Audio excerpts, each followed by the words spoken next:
खूप शुभेच्छा देतो। छत्रपती शिवाजी महाराज की जय भवानी। हर हर बोल बजरंग, बोल बजरंग। सगळ्यांना खूप खूप शुभेच्छा। आणि आज आपण सकाळपासून गोविंदा सगळे आनंद उत्सव साजरा करतोय आणि सगळीकडे आपण दहीहंडी फोडताना आपण पाहतोय। मला पण मगाशी आठवण आली, लहानपणी आम्ही पण असे थर लावून हांड्या फोडायचो। आता तर तुम्ही फोडताय, तुम्हाला शुभेच्छा, खूप खूप शुभेच्छा। खरं म्हणजे हा उत्सव जो आहे, हा उत्सव आता फक्त मुंबई ठाण्यापुरता राहिला नाही, हा जगभरात आपला उत्सव पोचला। 7 समुद्रापलीकडे हा उत्सव पोचलाय।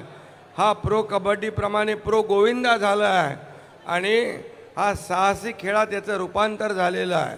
आणि म्हणून आज आपण ऑफिशियल सुट्टी, प्रताप सरनाईक आमदार आहेत, त्यांनी या खेळामध्ये खूप लक्ष घातलं आणि या खेळाची व्यापकता वाढली। या खेळाला एक साहसी खेळाचा दर्जा मिळाला आणि म्हणून सर्व गोविंदांचं इन्शुरन्स काढला पाहिजे, विमा काढला पाहिजे अशी मागणी केली। सरकारने त्यालाही मान्यता दिली, तात्काळ सर्वांचा विमाही काढला। पण आपल्याला मी सांगतो की हा उत्सव अतिशय सुरक्षितपणे आपल्याला खेळायचा आहे, कारण आपल्याबरोबर आपल्या सहकार्याची देखील काळजी आपल्याला घ्यायची आहे, कारण आपल्या घरी आपली वाट पाहणारे लोक आहेत। आणि म्हणून मी आपल्याला खूप खूप शुभेच्छा या ठिकाणी देतो। याच मैदानामध्ये गेल्या वर्षी 9 थरांचा विक्रम 2011ला गिनीज बुक ऑफ वर्ल्डमध्ये वर्ल्ड रेकॉर्ड या जय जवान या मंडळाने केलेला। आणि म्हणून एकापेक्षा एक रेकॉर्ड विक्रम मोडणारी मंडळं आज आपल्याकडे आहेत।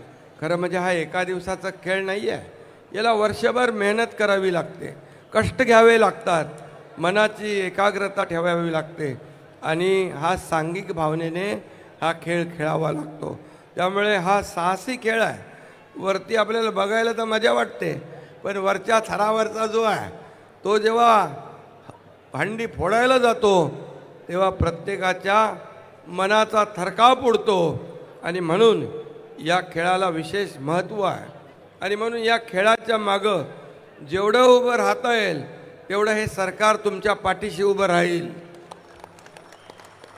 अनेक गोष्टी आपल्याला आणखी जे जे काही करायचं आहे ते नक्की आपण या ठिकाणी करू, एवढीच आपल्याला मी शुभेच्छा या ठिकाणी देतो। पुन्हा मी संस्कृतीची दहीहंडी, संस्कृती युवा प्रतिष्ठा, आपलं प्रताप सरनाईक, पूर्वेश सरनाईक, वियंग सरनाईक आणि सरनाईक ताई सगळ्यांचं मनापासून अभिनंदन मी करतो आणि सर्व गोविंदांना मनापासून खूप खूप शुभेच्छा देतो। धन्यवाद। जय हिंद, जय महाराष्ट्र।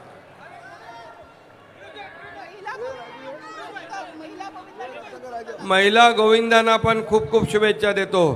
माझ्या लाडक्या बहिणी इकडे आलेल्या आहेत, त्यांचे मनापासून स्वागत करतो। लाडक्या बहिणी, लाडके भाऊ आणि आता लाडकी बहीण, सुरक्षित बहीण। हे सरकार कुणालाही गुन्हेगाराला सोडणार नाही। माझ्या बहिणीकडे वाकड्या दृष्टीने पाहिल त्याला फाशी, माफी नाही, गुन्हेगाराला माफी नाही। धन्यवाद।